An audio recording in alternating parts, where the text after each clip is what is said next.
ماہ مبارک بیت گیا، رمضان شریف کا مہینہ گزر گیا، اور آج عید کا دن آیا، خوشی کا دن آیا۔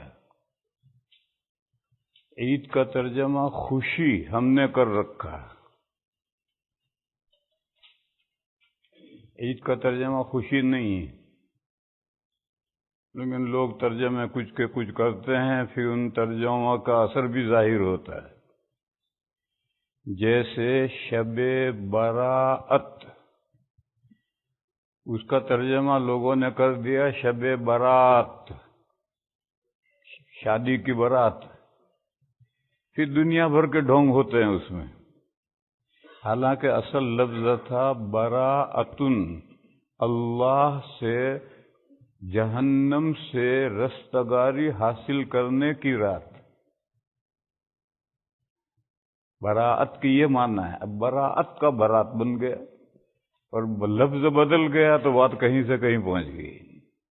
حالانکہ اس رات میں انفرادی طور پر، شخصی طور پر، اپنے اپنے گھروں میں اللہ توفیق دے اتنی عبادت کرو، اور اپنے اموات کے لیے دعا کرو، دعائے مغفرت کہ اللہ ان کی بخشش کرے، اور اپنے لیے بھی دعا کرو۔ حدیثوں میں جب بھی اموات کے لیے دعا آتی ہے تو پہلے اپنے لیے آتی ہے، پھر دوسرے کے لیے۔ آپ قبرستان جائیں تو کہیں گے السلام علیکم اہل القبور، یغفر اللہ لنا ولکم، انتم سلفنا ونحن بالاثر۔ سلامتی ہو تم پر اے قبر والو، السلام علیکم اہل القبور، اللہ ہماری مغفرت کریں اور تمہاری مغفرت کریں۔ اپنے آپ کو مقدم رکھا گیا ہے، پہلے اپنے لیے مغفرت مانگو، پھر دوسروں کے لیے۔ تم ہم سے ہمارے پیش رو ہو، ہم سے آگے جانے والے ہو، سلفنا، اور ہم تمہارے قدموں کے نشان پر آ ہی رہے ہیں۔ تو اور جگہ بھی ہے، مصافحہ کریں تو لوگ کیا کہتے ہیں؟ دعا میں یاد رکھنا، خصوصی دعا کی گزارش ہے۔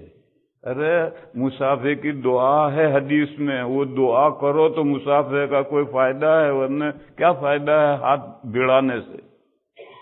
حدیث شریف میں ہے کہ جب دو مسلمان ملتے ہیں اور دونوں مصافحہ کرتے ہیں اور دونوں اللہ کی تعریف کرتے ہیں اور دونوں کہتے ہیں یغفر اللہ لنا ولکم، اللہ ہماری بخشش کرے اور تمہاری بخشش کرے۔ تو حدیثوں میں جہاں جہاں بھی آیا ہے اپنے لیے مغفرت پہلے مانگو، دوسرے کے لیے دوسرے نمبر مغفرت مانگو، اپنے آپ کو کیوں بھول جاؤ؟ ہمارا حق پہلا ہے۔ تو یہ رات براءتن تھی، اس رات میں عبادت کرو، مسجدوں میں اکٹھا ہو کر نہیں، اپنے اپنی جگہوں پر، اپنے گھروں میں، تاکہ گھر کی عورتیں بچے بھی اس میں شریک ہوں۔ آپ یہاں آ گئے، بھی گھر میں سو گئی، تو اس کے بجائے گھر میں نفل عبادت گھر میں کرو، تاکہ گھر کے سارے افراد اس عبادت میں لگیں، اور پھر اپنے لیے دعائے مغفرت مانگو کہ اللہ مجھے جہنم سے چھٹکارا دے، اور پھر اموات کے لیے مانگو، اپنے اموات کے لیے، تمام اموات کے لیے اللہ سے رستگاری، فارسی لفظ ہے رستگاری، چھٹکارا مانگو کہ اللہ جہنم سے ہمیں آزاد کر دے۔ تو لفظ بدلنے سے بات کہیں سے کہیں چلی گئی۔ عید کا ترجمہ کر دیا خوشی، تو جاؤ بازار میں جا کر کے کیا تماشے ہو رہے ہیں۔ ابھی مجھے کسی نے بتلایا ایک جگہ پر، نام وہاں مجھے محلے کا، اسٹریٹ کا یاد نہیں ہے، وہاں پولیس کی 40 گاڑیاں کھڑی، اور کہا، میں نے کہا اتنی ساری پولیس کی وہاں کیا ضرورت؟ کہاں جھگڑا ہوتا ہے، عورتیں مرد سب وہاں بازار میں اکٹھا ہوتے ہیں اور کسی نہ کسی کا سر ضرور پھوٹتا ہے۔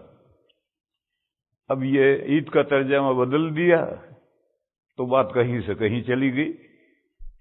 میرے بھائیو، عید کے معنی ہیں وہ چیز جو لوٹ لوٹ کر آتی ہے۔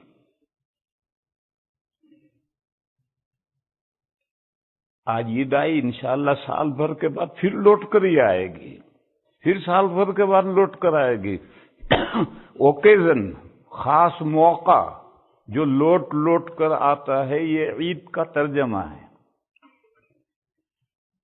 نبی پاک صلی اللہ تعالی علیہ وسلم جب مدینہ میں تشریف لائے تو وہاں کے مشرکین 2 دن اچھلتے کودتے تھے، جیسے ہندوستان کے ہندو دیوالی اور ہولی، ان دو میں وہ طوفان بدتمیزی کرتے ہیں، اچھلتے کودتے ہیں۔ تو مدینہ میں مشرکین کے بھی کھیلنے کے 2 دن تھے۔ نبی پاک صلی اللہ تعالی علیہ وسلم نے مسلمانوں سے فرمایا کہ ان کے 2 دنوں کے بدلے میں اللہ نے تمہیں 2 دن دیے ہیں۔ ایک یہ دن رمضان کے ختم پر اور ایک عید الاضحیٰ میں، یہ ان مشرکین کے 2 دنوں کے بدلے میں یہ 2 دن دیے ہیں، اور فرمایا کہ ہمارا پہلا کام ان 2 دنوں میں اللہ کا شکر بجا لانا ہے۔ عید کی 2 رکعتیں، 2 رکعتیں عید کے دن شروع ہوتے ہی سب سے پہلے ہمیں عبادت کرنی، کھیل کود کا دن نہیں ہے، یہ اللہ کا شکر بجا لانے کا دن ہے۔